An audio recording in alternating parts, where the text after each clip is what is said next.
오늘 오후에 주시는 하나님의 말씀은 갈라디아서 2장 20절 21절 말씀, 갈라디아서 강의 19번째 시간 그리스도가 내 안에라는 제목을 가지고 말씀의 은혜를 나누도록 하겠습니다. 먼저 본문 말씀 읽습니다. 내가 그리스도와 함께 십자가에 못 박혔나니 그런즉 이제는 내가 산 것이 아니요 오직 내 안에 그리스도께서 사신 것이라. 이제 내가 육체 가운데 사는 것은 나를 사랑하사 나를 위하여 자기 몸을 버리신 하나님의 아들을 믿는 믿음 안에서 사는 것이라. 내가 하나님의 은혜를 패하지 아니하노니 만일 어렵게 되는 것이 율법으로 말미암으면 그리스도께서 헛되이 죽으셨느니라. 아멘.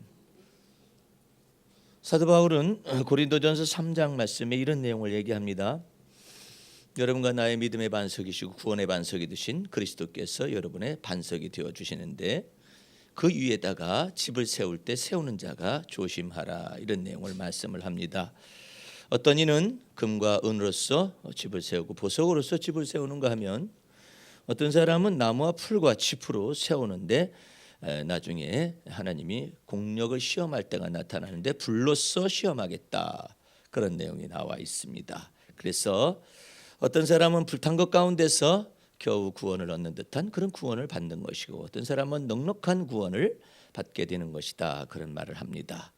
오늘 본문 말씀은 20절과 21절 말씀이 도대체가 안 들어맞는 말이에요. 그러나 해석을 하게 되면은 정확한 사도 바울의 계시로 말미암은 지혜와 지식인 것을 알 수 있게 되는 것이죠. 첫 번째 단계, 내가 그리스도와 함께 십자가에 못 박혔다. 이것이 그리스도인이라는 것이죠. 만약에 여러분과 내가 그리스도와 함께 십자가에 못 박히지 아니하면 여러분들은 율법이 와서 여러분에게 왕노릇을 할 거예요. 그럼 율법이 왕노릇하는 방법은 무엇이냐? 첫 번째, 율법이 요구를 합니다. 너 마음을 다해서 하나님을 사랑할 수 있어야 한다. 뜻을 다하여 하나님을 사랑할 수 있어야 한다. 목숨과 성품을 다하여 하나님을 사랑할 수 있어야 하나님 앞에 영생을 얻고 의를 얻을 수가 있다라고 요구를 합니다. 그런데 문제는 사람으로서 어떻게 하나님을 마음을 다할 수가 있다는 말이에요. 마음을 다해 사랑할 수가 없어요. 인간은 마음을 다할 수 있다는 그런 존재가 아니에요. 불가능해요. 그래서 그것도 성품을 다하고 목숨을 다하고 힘을 다하고 마음을 다해서 하나님을 사랑하려고 하는데, 문제는 마음을 다하는 것서부터 걸려들기 시작합니다. 하나님을 사랑하는 것은 고사하고 마음을 다하라는 율법에 걸려들어요. 뜻을 다하라는 율법에 걸려들고 성품을 다하라는 율법에 걸려들고 목숨을 다해야 한다라는 것에 걸려들어요, 인간은. 그래서 다하지 못하는 자기 자신이 발견돼요. 그래서 오라 나는 권고한 사람이요 이 사망의 몸에서 누가 나를 건져내리요 하다 보니 하나님을 사랑하기 전에 이미 끝난 거예요. 하나님을 사랑하기까지 되고 또 그와 같으니 내 이웃을 내 몸처럼 사랑해야만이 영생에 해당하고 의의 문을 열 것이고 그 다음에 하나님의 구원의 문을 열어줄 것인데, 인생에게 율법이 딱 들이닥치면은 이 율법이 계속 요구를 하는 거예요. 너 이렇게 살아야 한다, 저렇게 살아야 한다, 이렇게 살아야 한다. 그 하나님이 거룩한 것처럼 너 거룩하게 되어야 하고, 너 하나님이 의로운 것처럼 하늘에 계신 아버지가 의로운 것처럼 너도 의로워져야만이 하나님께 합당하다 말을 하니까, 인간은 이게 지금 허물과 죄로 죽었었던 인간이 어떻게 하나님과 같이 될 수가 있단 말이에요. 그럼 왜 하나님이 이 성가신 율법을 놔두고 우리 하여금 그냥 요구를 그렇게 하시느냐 이 말이에요. 너희 조상 아담이 선악을 한 나무 실과를 먹으면서 하나님과 같이 되려 했었던 죄악이 있었지 않느냐, 그걸 다 하나님께서 염두에 두시는 거예요. 하나님께서 너희 조상 아담의 유전한 망령된 행실이 무엇이었던 것을 아느냐, 너희의 시조 아담이 내게 반역을 꾀하였으며 패악한 죄를 범하였느니라. 거기서 얘기하기 시작을 하는 거예요. 예? 그래서 이 율법의 요구를 놔두고 그러면 너희가 그처럼 하나님과 같이 되고 싶다면 이걸 지켜서 나한테 들어와라 이거예요. 그러면 그 영생의 문을 열겠다라는 거예요. 그래서 율법사가 와서 묻는 것입니다. 내가 무엇을 행하여야 영생을 얻습니까? 라고 예수님께 물은 거예요. 그러니까 예수님은 네가 무엇을 행해서 영생을 얻어야 하기 때문에, 네가 무엇을 행해서 영생을 얻으려 하기 때문에 내가 너한테 율법을 보여주마 해가지고 율법과 선지자의 이 계명의 말씀을 딱 던진 거예요. 이것을 지켜 행하라 그리하면 살리라. 예? 지켜 행하라 그리하면 살리라. 이런 내용을 던진 거예요. 그러니까 처음부터 율법사는 예수님께 접근을 잘못한 거예요. 그와 마찬가지로 여러분도 마찬가지예요. 하나님 앞에 접근할 때 조심하셔야 해요. 하나님 앞에 접근할 때 하나님 제가 무엇을 행하여야 하나님 기쁘십니까 하잖아요. 요놈 봐라. 하나님이 소위 말해서 낯이 있다고 가정한다면 여호와의 낯이 확 변해버려요. 뭐라고? 네가 감히 네가 어떻게 네가 행동을 해야 하나님을 기쁘시게 한다고? 이러니까 그 순간부터 하나님이 안색이 확 변하는 거예요. 네가 감히 이방인 주제에서 예수 그리스도만 믿어서 구원 얻은 이방 크리스찬으로서 율법도 없었고 하나님도 없었고 언약도 없었던 이와 같은 이방인 속에서 예수만 믿어서 구원함을 얻은 사람이 감히 하나님 앞에 내가 무슨 행위를 해야 하나님을 기쁘시게 해드릴 수 있느냐고 말을 해? 하나님께서 안색이 변하시는 거예요. 여러분들이 하나님이 은혜의 하나님이요, 자비로우신 하나님이요, 사랑의 하나님이요, 정말로 자비로우신 하나님, 인자하신 하나님으로서 여러분을 대하기를 원한다면은 여러분은 내가 무엇을 행하여야 하나님을 기쁘시게 해드릴 수 있습니까라고 나오면은 저주받을 질이에요. 저주받을 질. 오직 나의 의인은 믿음으로 말미암아 산나겠잖아요. 믿음이 없이는 하나님을 기쁘시게 해드릴 수가 없단 말이에요. 그런데 그 믿음이 뭘 믿는 거예요? 예수 그리스도를 믿는 믿음이 없으면 하나님을 기쁘시게 할 수가 없는데, 하나님이 살아계신 것을 믿고 하나님이 그리스도 예수 안에서 여러분이 하나님을 찾는 자들에게 상급 주시는을 믿어야 한다겠는데, 아니 갑작스럽게 예수님 앞에 나와가지고 내가 무엇을 행하여 영생을 얻습니까? 라는 감히 이와 같은 질문을 율법사가 와서 한단 말이에요. 그러니까 너 율법을 지켜 행하라 딱 말씀하시는 거예요. 그러나 예수께서 예수 그리스도 안에 있는 자들에게는 뭐라고 그래요? 내가 곧 길이요 진리요 생명이니 나로 말미암지 아니하고는 아버지께로 올 자가 없느니라 말씀하시면서 예수께서 부활이요 생명이요, 예수께서 생명에 이르는 길이요 영생에 다다르는 진리요 이와 같은 길인 것을 전체를 얘기하시잖아요. 예수 그리스도만 믿으면 사망에서 생명으로 옮기고 심판을 받지 않는 거 아니겠어요? 그래서 이와 같은 놀라운 쉽고 가벼운 멍에가 있는데, 인간 스스로는 계속해서 하나님 앞에 무엇을 해야만이 하나님을 기쁘시게 해드릴 수가 있고 하나님을 사랑하는 증거를 만들어내려고 이와 같은 노력을 하는 거예요. 그래서 첫 번째 증거는 뭐냐면 내가 그리스도와 함께 십자가에 못 박혔나니 여기에 해당이 되는 거예요. 내가 그리스도와 함께 못을 박히는 까닭이 무엇 때문에 그래요? 이 율법의 요구가 무시무시한 거예요. 그냥 율법의 요구로서 끝나지 않아요. 율법의 요구는 율법의 멍에를 갖다 뒤집어 쓰여버려요. 그것으로 끝나지 않아요. 율법에 저주가 있어요. 만약에 너희가 이 말씀을 지켜서 항상 이 율법의 말씀을 지켜 행하지 않냐면은 저주 아래에 있는 자라고 선포를 해놨어요. 그렇기 때문에 여러분과 내가 이 율법의 행위나 율법의 요구나 율법의 저주나 율법의 멍에에서 벗어나기 위해서는 내가 그리스도와 함께 십자가에 죽으면 돼. 그게 구원이에요. 그래서 첫 번째 그 내용을 이야기하는 거예요. 그래서 어떻게 하라고요? 내가 살면 안 돼요. 내가 살면 율법이 와서 나를 정죄를 해요. 요구를 해요. 멍에를 뒤집어 씌워요. 너 하나님이 의로운 것처럼 너 의로워야 한다. 너 하나님이 거룩한 것처럼 거룩해야 한다. 하나님이 죄 없는 것처럼 너도 죄가 없어야 해. 그런데 예수 그리스도를 믿어서 우리는 어떻게 됐습니까? 예수 그리스도는 하나님께로부터 나와서 우리에게 구속함이 되어주시고 죄사함이 되어주시고 구원이 되어주시고 거룩함이 되어주시고 의로움이 되어주셨습니다. 할렐루야. 그러므로 여러분과 나는 누구만을 자랑해야 하냐면 예수 그리스도만 자랑해야 해요. 감히 내가 어떤 도덕적인 행위로서 하나님을 기쁘시게 해드리려고 그래? 저주받을 일이라니까. 하나님이 낯빛이 확 변해버려요. 어라? 이놈 봐라. 이놈은 예수 그리스도 안에 있는 자가 아니라 이게 모세의 제자가 아니냐. 갈라내버려요. 그래서 여러분과 내가 오직 하나님의 은혜가 그리스도 예수 안에서 여러분 속에 은혜로 나타나기 위해서 항상 믿음 안에 거하라 이거예요. 믿음을 떠나지 말라 이 말이에요. 그러니까 항상 하나님을 기쁘시게 해드리는 것은, 그러면 여러분 속에 죄책감이 있어요. 하나님 앞에서 죄책감이 발생했어요. 그러면 어떻게 믿음 안에 거할 수가 없는 거 아니에요. 그래서 자백하고 고백하라고. 그래야만 예수 그리스도의 보배로운 피가 여러분을 정결하게 할 것이고 깨끗하게 해줄 것이고 언제나 그 피의 권세와 능력이 여러분의 양심의 죄악을 정결케 하기 위해서 이 강같이 흐르는데, 그것을 성령께서 이것을 증거하시고 계시기 때문에 그것을 갖다 뭐라 하냐면 무궁한 생명의 능력이라고 하는 거예요. 그것을 보고 생수의 강이라고 하는 거예요. 예수의 피는 죽은 피가 아니에요. 예수의 피 권세와 능력이 여러분 이 세상의 모든 죄악을 전체를 짊어지고 가는 것을 어느 분이 계속해서 증거하시느냐면 성령이 오셔서 여러분의 마음속에서 증거를 하는 거예요. 주님, 제 안에 죄가 발생해서 자백하고 고백하라. 그래야만 하나님의 아들의 피가 너의 죄를 깨끗하게 씻을 것이요 불의에서 깨끗하게 하실 것이다. 이것을 성령께서 계속 예수 그리스도 안에 있는 하나님의 은혜와 진리를 증거하기 위해서 오신 거예요. 그러면 예수 안에 있는 하나님의 은혜와 진리의 한 가지, 그것보다 더 간단한 것이 뭐예요? 예수의 피원세와 능력인 거예요. 그 보혈의 능력을 증거하러 성령님이 오신 거예요. 그래서 언제나 예수를 믿는 믿음 안에 거하라 그래요. 예수를 믿는 믿음 안에 거하면은 구약적인 언어로 말을 합니다. 주의 날개의 그늘 아래 거하게 되는 것입니다. 구약적인 언어로 하면은 내가 주의 날개 그늘 아래 거하게 될 때 하나님은 내게 은혜의 낯빛을 우리에게 비춰주시는 거예요. 은혜를 베풀어 주신다고, 자비를 베풀어 주신다고. 허물이 있다 할지라도 그 죄를 자백하고 고백하면 씻어서 깨끗하게 하실 뿐만 아니라 내가 네 허물을 깊은 바닷속에 집어 던져버리겠다라고 말씀하시는 하나님이시란 말이에요. 그러므로 하나님께 접근하는 걸 잘해야 해요. 예수 믿어서 예수 그리스도와 함께 십자가에 못 박혀 죽은 사람이 갑자기 율법의 도덕적인 행위로서 의로워지라고 이러잖아요.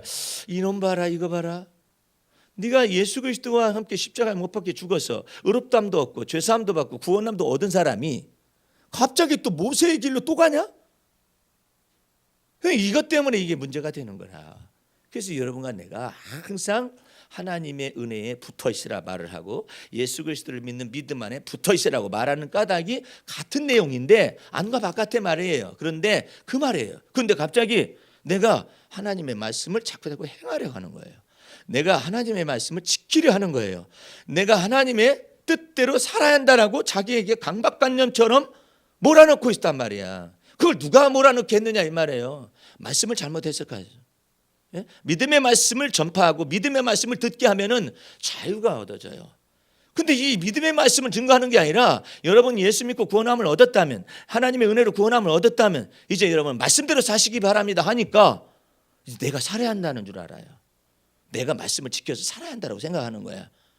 성경은 뭐라고 말하는데 두 번째 단계로 내가 사는 것이 아니라 그리스도가 내 안에 사시게 하라고 그러는 건데 이제 내가 말씀대로 지켜 살아야만이 하나님이 같이 계신다라고 착각하는 거예요. 잘 들어보세요.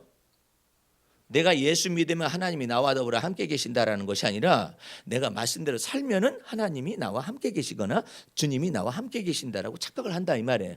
지금 바꾸는 거예요. 빅딜을 하고자 원하는 거야. 내가 만약에 옳게 살지 못한다면 주님은 나를 떠나실 거라는 의미도 성립되는 거 아니겠어요? 내가 말씀대로 살지 못한다면은 주의 뜻대로 살지 못한다면은 성령께서 떠나신다라는 말이 안 나오겠느냐 말이에요. 이 말씀을 이렇게 해석을 했던 거예요. 이것이 주님 앞에서 죄가 되는 거예요. 말씀의 해석자가 이 율법 법을 잡은 자들은 그래서 오전 시간에도 그랬잖아요. 사자 들어간 사람들은 심판을 많이 받을 거라겠잖아요. 사자는 많아요. 목사, 전도사, 무슨 선생님까지 다 변호사, 검사 전부 다 법 잡은 사람들이거든요. 교사도 다 법 잡은 사람이에요. 예? 이와 같은 것들이 너희는 많이 선생되지 말라 이거야. 선생되지 말라 이거예요. 예?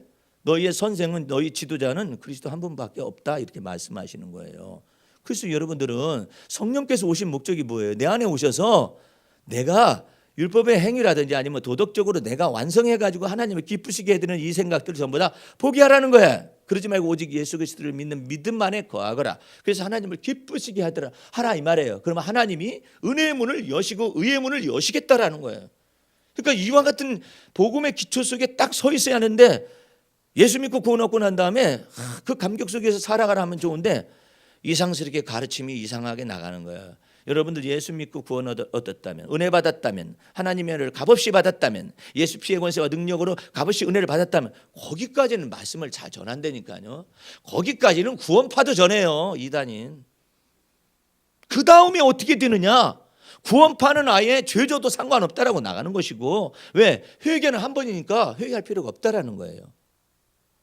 그러면 요한계시록에 예수님께서 에베소 교회에 너희가 회개하여서 처음 행위를 가지라 이렇게 말하잖아요. 에베소 교회가 구원받은 교회 아니에요. 그런데 회개하여 처음 행위를 가지라고 왜 하느냐 말이에요. 너희가 만약에 회개치 아니하고 첫사랑을 회복하지 않으면 촛대로 옮겨버리겠다고 그랬는데 그거 왜 또 회개하라고 그러죠? 그러니까 안 맞는 거예요. 그러니까 복음의 완전한 것을 구원파는 모르는 거예요. 그러면 우리 개신교 속에서는 어떻게 나가고 있느냐? 모두가 다 그런 건 아니에요. 그러나 대부분이 그런 메시지를 증거합니다. 하나님의 은혜를 예수 믿음으로 말미암아 구원함을 얻고 성령을 받아서 여러분들이 그리스도 안에서 새 것이 되었다면 이제 여러분들은 하나님의 말씀을 지켜 행하시기 바라고 율법과 계명의 말씀을 지켜 행할 때 하나님이 복을 내리시는 것입니다라고 가르치고 있어요. 예? 하나님의 뜻대로 행해야만 합니다. 그래야 하나님이 여러분과 함께 계십니다. 이래요. 구약의 율법에서는 뭐라고 말을 했어요? 율법을 다 지켜 행하라. 그래야만 내가 너를 떠나지 않냐고 너와 더불어서 항상 함께 있어서 네가 어디로 가든지 승리할 것이라고 전제 조건이 율법을 행하라는 것이었었어요. 그러나 예수 그리스도 안으로 들어오면 이것이 확 뒤집어진다니까. 율법을 행해서 하나님을 기쁘시게 할 육체가 없어요. 왜? 그것은 어느 때는 율법을 행하다가 어느 때는 안 행하다 하면 안 돼요. 항상 해야 해요. 항상. 항상성을 가지고 율법을 언제나 하나님이 거룩한 것처럼 내가 거룩하게 되어져야 하고 하나님이 의로운 것처럼 내가 의로워져야 하는데 그럴 육체가 없다라는 거 아니에요. 그런데도 불구하고 내가 말씀을 지켜 행하려고 한다 이거야. 그럼 누가 그래 그 가르쳤느냐 이거야. 그것을 물을 거라고. 근데 나는 주님의 은혜로 나는 그와 같은 심판에서 벗어나게 되는 거예요. 왜? 내가 예수 믿고 구원함을 얻었다면 또한 예수 믿는 믿음으로 또한 살아갈 것입니다라는 걸 가르쳤으며 또한 내가 예수 그리스도로 말미암아 구원함을 얻었다면 또한 예수 그리스도로 말미암아 사는 것입니다라고 가르쳤으며 그러니까 내가 정죄받을 일이 없는 거예요. 내가 여러분들 목사 말 잘 들으세요. 이렇게 가르칩니까? 그게 아니라 여러분 안에 거하시는 그리스도 성령께서 여러분을 감동을 주시는데 쫓아 행하세요라고 가르치잖아요. 그러니까 만약에 나를 본받으라고 하면 내가 흠이 없어야 해요. 나를 본받으라 하려면은 목사에게 붙어 있으라고 하면 내가 흠이 없어야 하잖아요. 근데 내가 흠이 없는 게 아니잖아요.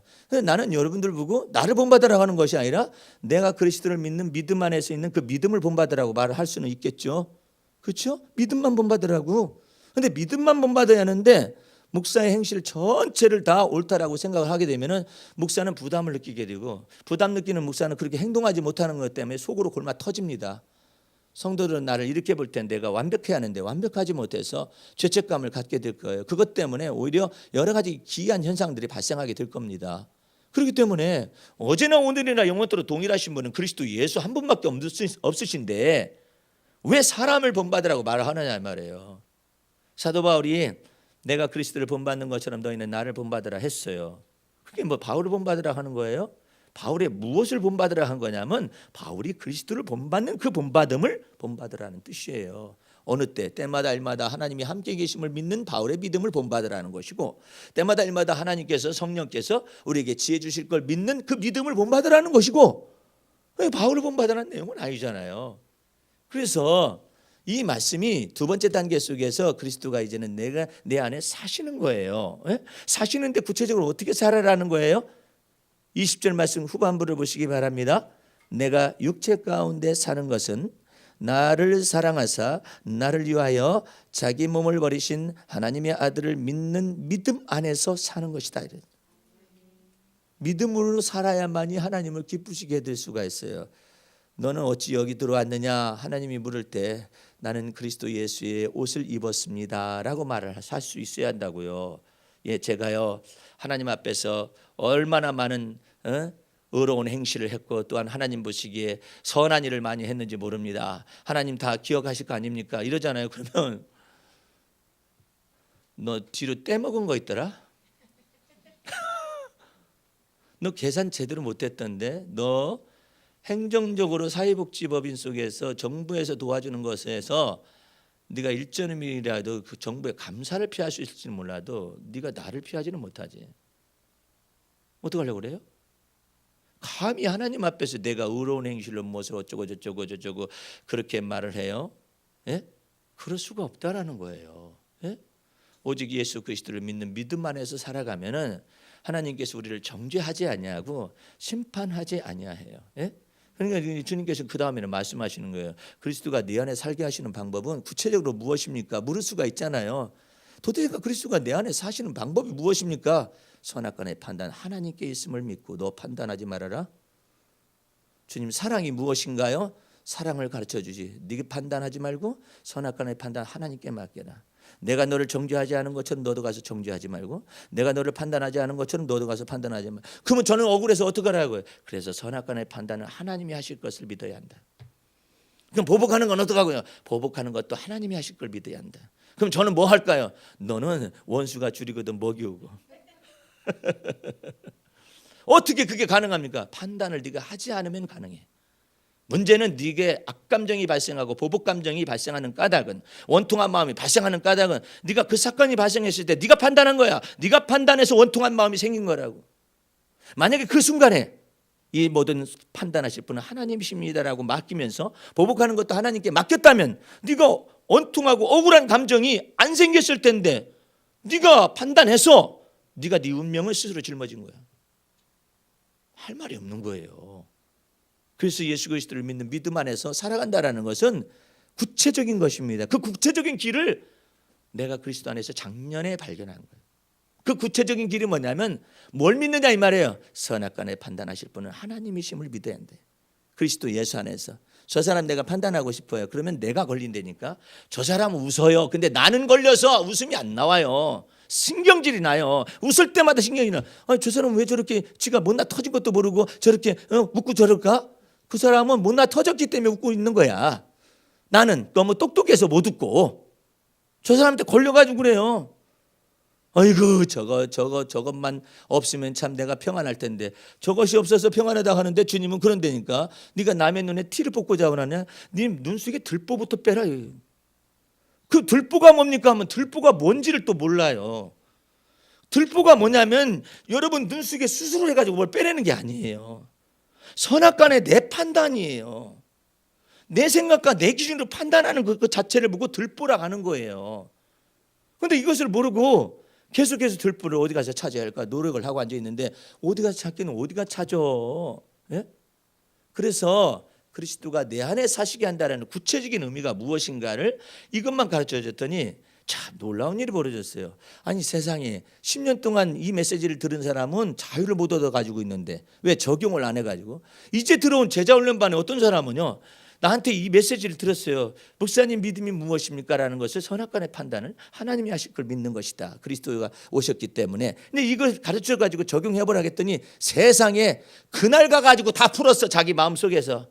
저 왼수 같은 남편, 왼수 같은 자식, 왼수 같은 시어머니, 그 다음에 왼수 같은 자기 형제들, 이 모든 걸 다 걸린 것들을 전부 다 선악간의 판단 하나님이 하실 것인데, 제가 판단해가지고 제가 언니하고 맺혔고요, 제가 누구하고 맺혔고요, 어머니하고 맺혔고요, 누구하고 맺혔고요, 다 맺힌 것을 그날 다 풀었어.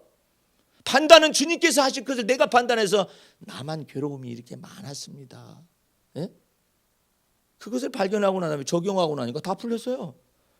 목사님 이렇게 쉬운 것인데 왜 이렇게 금식기도 하고, 왜 이렇게 그다음에 철야기도 하고, 왜 이렇게 작정기도 하고 이래도 안 풀리던 것이 왜 이렇게 간단하죠? 진리를 알지니 진리를 알면 너희가 그 죄로부터 자유케 하리라. 간단한 거야. 이런 내용을 만약에 우리 모두가 다 알면 좋은데 이 내용은 없어요. 이 내용은 없고 교회 생활이 전체 진리 체계 대신에 교회 생활이 자리를 잡았어요. 근데 성도들은 그걸 좋아해요. 성도들은 진리를 적용하는 건 어려워해요.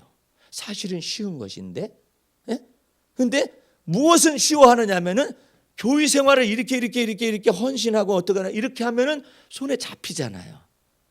예를 들어서 처음 성도한테 다 열심히 노력하고 내가 어떻게 하나님을 기쁘시게 해드릴까요? 그렇게 말했을 때 간단하게 내가 그 성도를 헌신케 하는 방법이 있어요. 매일매일 집안 쓸듯이 하나님의 성전을 쓰르세요. 그러면 성령 충만해버립니다. 어떻게 하면서? 다닥 쓸면서, 그냥 설거지하면서 무하면서 교회에 있는 모든 것들을 다 돌보면서 스스로 은혜를 받습니다. 그 대신에 교회에서 하도 많이 하다 보니까 집안일은 다 팽개쳐버렸습니다. 왜? 먼저 그의 나라와 그 의를 구하라 했거든. 그 해석이 잘못돼 가지고 먼저 그의 나라와 그 의가 뭐냐면 예배당 청소야. 집안일보다는 하나님의 일이라고 착각을 한 거예요. 그러니까 이와 같은 것 속에서 그 사람을 가둬놓잖아요. 그 사람 얼마든지 교회에 가둬놓을 수 있어요. 내가 머리가 없는 게 아니에요. 내 두뇌가 없는 게 아니에요. 그거 잡아놓기 시작하면 끝없어요. 집사님 어디 가셔? 전화해도 안 받대. 저 헬스클럽 갔는데요. 그게 썩어질 것을 위해서 왜 이렇게 열심히 노력하는 거야? 딱 한마디 치잖아요. 그 예? 그 썩어질 것을 위해서 뭐를 그렇게 해? 육체의 이 연습은 약간 유익하다고 그랬어. 경건의 연습은 영생을 위해서 좋다고 그랬어. 뭐 썩어질 것을 위해서 그렇게 투자하는 거야. 그 돈 있으면은 하나님 앞에 어떻게 하고 그 시간이 있으면 하나님 앞에 어떻게 하면서 전부 다 하나님 앞에 하는 것이 구체적인 것이 뭐냐면 뭐 그 말할 것이 없네. 그래가지고 교회에 충성하라고 가르쳐 놓잖아요. 너무나도 잘해요. 걸레질하면서 은혜 받습니다. 예? 그게 진짜 은혜지 뭔지는 잘 몰라. 어쨌든 계속해야 해. 계속해. 예? 계속해. 예수 그리스도에게 붙어 있고 예수 그리스도의 은혜에 붙어 있고 믿음 안에 붙어 있는 이 모든 것을 너희의 믿음의 주에 너희를 온전케 하시는 예수 그리스도를 바라보라는 것이 구체적인 것은 없어요. 내가 선교를 통한 사회복지를 통한 선교를 통한 사회복지 이와 같은 내용을 이야기한다는 얘기를 했잖아요. 예를 들어서 처음 온 성도가 이제 예수 믿었어요. 성령 충만하게 하는 간단한 비결이 있다니까. 예? 계속 밥을 푸세요. 밥 풀면서 은혜 받아버려요. 예? 집에 밥 푸는 건 내버려 두고 밥 풀면서 은혜를 받아버릴 수가 있다니까. 간단하게 만들 수 있어요. 종교적인 크리스찬을 만들어버릴 수가 있다니까요. 그럼 밥은 푸지 말을까요? 푸지 말라는 얘기는 아니에요. 근데 오직 그게 밥 푸는 것이 은혜 받는 비결이라고 말을 해놓으면은 이 법이 이상하게 해석이 되는 거예요. 그러면 집 밥 푸는 거하고 여기서 밥 푸는 것은 뭐가 다를까요? 먼저 그의 나라와 그거를 구하는 거예요. 집밥은요, 이건 세상이 썩어질 일이야? 어떻게 되는 거예요? 이게 묘하게 돌아가는 것입니다. 이 성속의 이원만 딱 활용을 잘하면 목회 부흥돼요. 교회에 딱 붙어 있습니다. 교회 떠나요?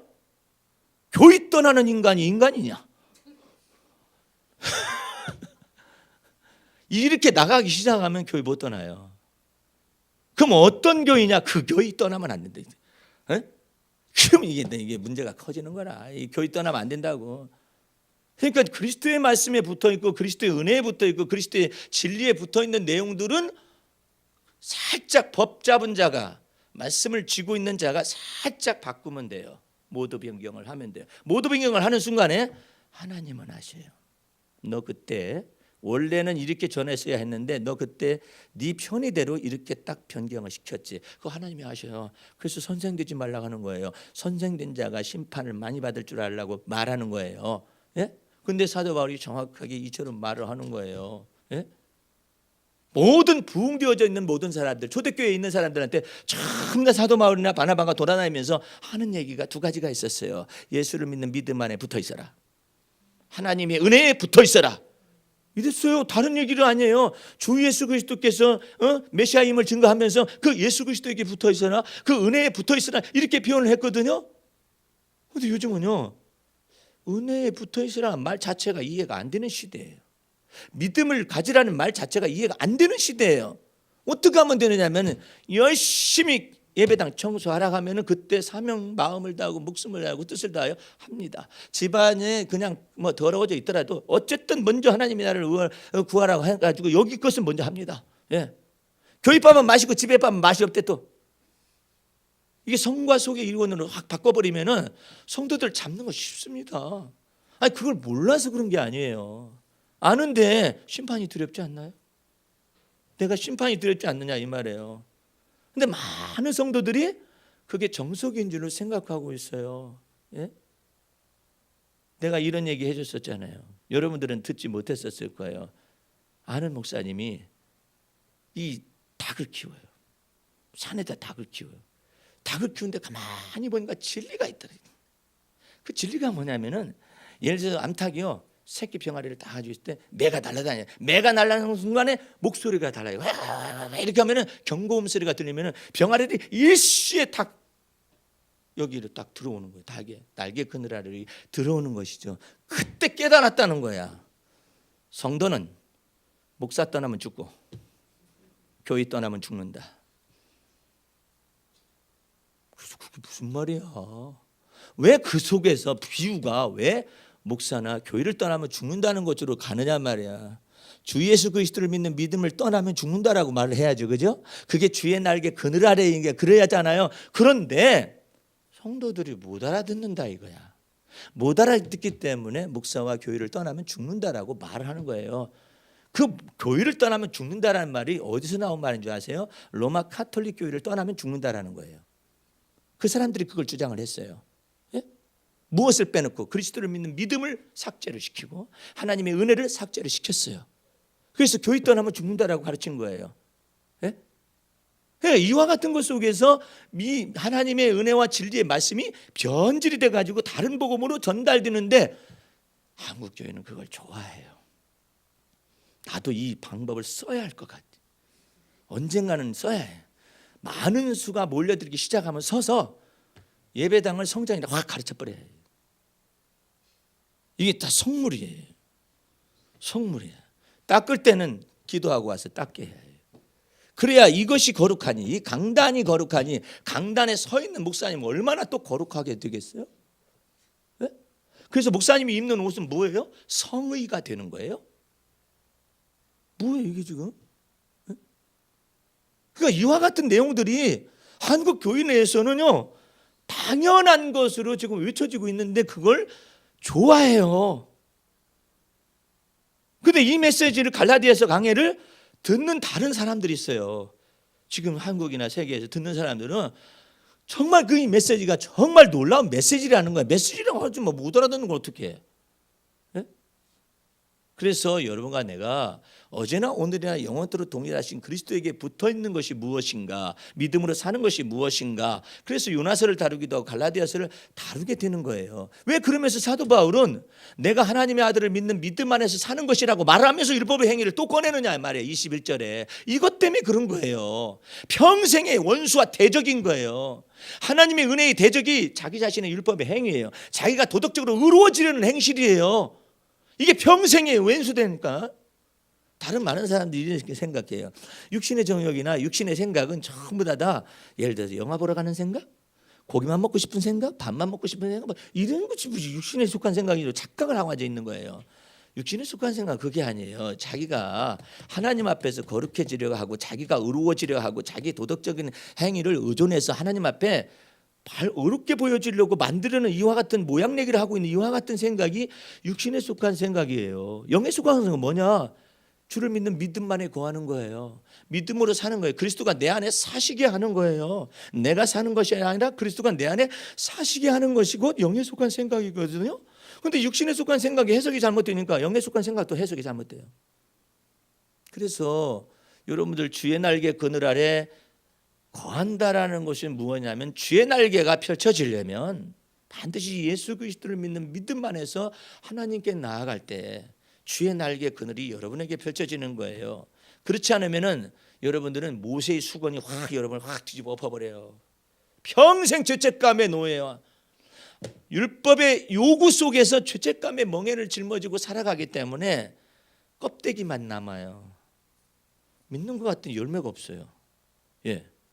교회는 열심히 다니는데 열매는 없어요. 열심은 있어요. 열매는 없어요. 헌신도 있어요. 열매는 없어요. 성품의 변화가 없어요. 이런 것 속에서 평생 노력하다가 나중에 나무와 풀과 짚으로 딱 서게 되면 이제는 반성만 남는 거야. 겨우 구원 얻은 것이라고. 예?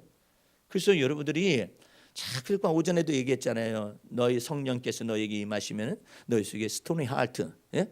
굳은 마음, 돌같이 굳은 마음을 제하고 마음속에서 성령의 사랑을 주되 한꺼번에 확 주는 게 아니라 이 손바닥 구름만한 이런 구름이 여러분의 마음속에 딱 들어오는 거예요. 그래서 주님이 선택하라는 거예요. 성령을 쫓아 행할 것이냐 아니면은 악은 악으로 갚고 욕을 욕으로 갚고 안 갚으면 안 갚음대로 갚는 것으로 살아갈 것이냐.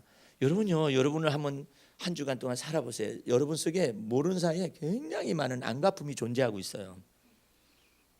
없는 것 같죠? 굉장히 많습니다.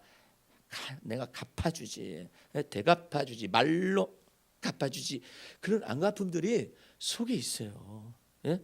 이게 그저 굳은 마음이잖아요. 그런데 성령께서는 우리 마음속에 생수의 강으로 부어주기 전에 이 솟아나는 샘물로 이렇게 부어줘요. 처음에 솟아나는 샘물로 부어주는데 이건 무시하면 무시되어질 수 있는 거거든요. 그런데 내 마음속에 부드러운 마음을 주는 거예요.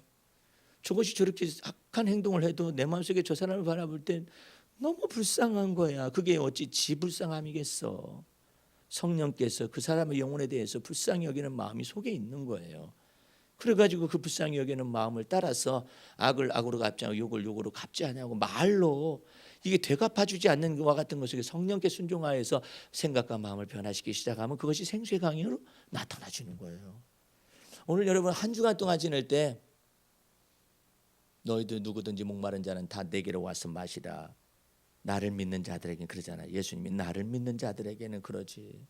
나를 믿는 자들에게는 그 배에서 생수의 강이 흘러나리라. 주를 믿는 믿음이 하나님을 기쁘시게 해드리는데 믿음을 적용을 잘 못하는 거예요. 그래서 이게 문제라. 무엇은 하는데 교회 와서 충성하고 교회 와서 봉사하고 이런 것들은 다 알아요. 예. 근데 뭘 모르느냐? 이 성령을 쫓아 행하는 것이 무엇이며 성령께서 무슨 마음을 이렇게 주시는지를 몰라요. 자기 속에서 내가 어렸을 때 가장 인상적이었던 것은 제가 조그마한 도시에서 살았는데 그냥 홍수가 나면은 강물이 막 넘쳐 이게 넘치잖아요. 시냇가가 막 넘치잖아요. 넘치는데 그 시냇가에 그 저 산에서부터 내려오는 물이 땅을 뚫고서 이렇게 나오는 물이 있었어요. 그 맑은 물이거든요. 그러니까 거기다가 샘처럼 이렇게 마련해가지고 여인네들이 빨래를 하기도 하고 뭐 목욕을 하기도 하고 뭐 이제 발을 씻기도 하고 막 세수도 하는 그런 물이에요. 그러는데 이게 범람을 하다 보니까 이게 홍수물이 막 시뻘건 물이 덮쳤을 거 아니에요. 황토물이 덮쳤는데 내 소년이었을 당시에 궁금했어요. 그 다리에 가가지고 그 샘은 어떻게 됐을까? 그 궁금한 거예요. 홍수물에 다 휩쓸렸을 텐데 이제 물이 빠져나갔습니다. 빠져나가고 있었을 때 내가 그 자리에 다시 어린 마음에 가봤었거든요. 여전히 샘이 솟고 있었어요. 여전히 샘이 솟고 있는 거야. 왜? 그것은 저 땅속 깊은 곳을 관통하여서 이게 솟아나오는 샘물이었었어요. 솟아나오는 샘물을 홍수가 범람해서 막을 수가 없는 거예요. 일시적인 홍수가 막을 수가 없는. 그래서 솟아나는 샘물이 되면 예수께서 말씀하실 그 여인에게 말을 합니다. 네가 나를 믿으면 네 속에서 영생하도록 솟아나는 샘물이 되어질 것이니라. 말씀하시던 그 주님이 그 영생하도록 솟아나는 샘물을 마음속에 받아들이기만 하면 우리 주님께서 얼마든지 배에서 생수의 강까지 흘러넘치게 할 수 있는 그 원동력이 성령 안에서 있다라는 거 아니에요. 이제 여러분들 겉껍데기를 단장할 것이 아니라 여러분의 속마음 속에서 성령으로 말미암아서 강건해지고 성령께서 마음을 주시는 대로 한번 가보세요. 하나님, 제가 이때는 좀 어리석어 보여요. 제가 이때는 예수님 때문에 제가 더디 가네요. 주님, 제가 이런 때는 제가 약해 보이네요. 그런 때에 그 생각을 해서 이 시를 쓴 거예요. 여기 이것만 잠깐 읽고 담기 위해서 읽겠습니다. 제가 빠른 속도로. 내 영혼아, 네가 약간 모자라는 것을 탓하지 말지니라. 인생은 너 스스로의 완벽주의로 완성되는 게 아니거든. 인생이란 내 마음 중심에 무엇을 담느냐가 승패를 결정하지. 예수 때문에 네가 악한 데 미련하게 되어 좀 모자라다 하는 것은 네 지혜가 부족해서가 아니며 네 사사로운 지혜를 사용치 않고 공평한 주님을 믿어서가 아니겠니. 필경선악간에 판단하시는 주님이 네게 완전한 지혜를 가르칠 것이며 너로 완전한 자의 길을 걷게 할 거야. 내 영혼아, 네가 약간 연약한 것에 대해서 너 자신을 탓하지 말거라. 네가 약할 때 강해지는 거야. 부드러운 혀가 뼈를 꺾음을 결코 잊지 말지니라. 예수 때문에 네가 연약해지면 예수 때문에 네가 강해지는 비결이지. 너의 연약함 속에서 완전한 자의 길을 완전케 하시는 주님을 바라보면 내 길을 완전케 하실 거야. 내 영혼아, 너는 내 삶이 약간 더디게 가더라도 내 삶을 탓하지 말지니라. 인생이란 좀 천천히 가도 된단다. 너는 더디의 미학을 배우는 게 좋아. 말하기도 더디하고 성내기도 더디하며 노하기도 더디하면 능히 마음을 다스리게 되고 성을 빼앗는 용사보다 낫게 될 거야. 급히 먹는 떡이 체하는 법이고 처음에 속히 잡은 사람이 복이 되지 아니한단다. 남들이 너보다 앞서간다고 비교하는 것은 결단코 지혜가 아니란다. 그들도 다 그럴 만한 형편과 사정이 있었다고 생각하거라. 천하의 범사에 주님의 때와 기한이 있고 모든 목적이 이룰 때가 있으며 또한 너의 시대가 오는 법이지. 너를 위하여 모든 것을 이루시는 하나님을 항상 경외하거라. 악인의 형통을 부러워 말고 주님을 항상 경외하면 반드시 너의 장래가 있을 것이며 소망이 끊어지지 않을 거야. 할렐루야. 기도하겠습니다. 우리 하나님 아버지 감사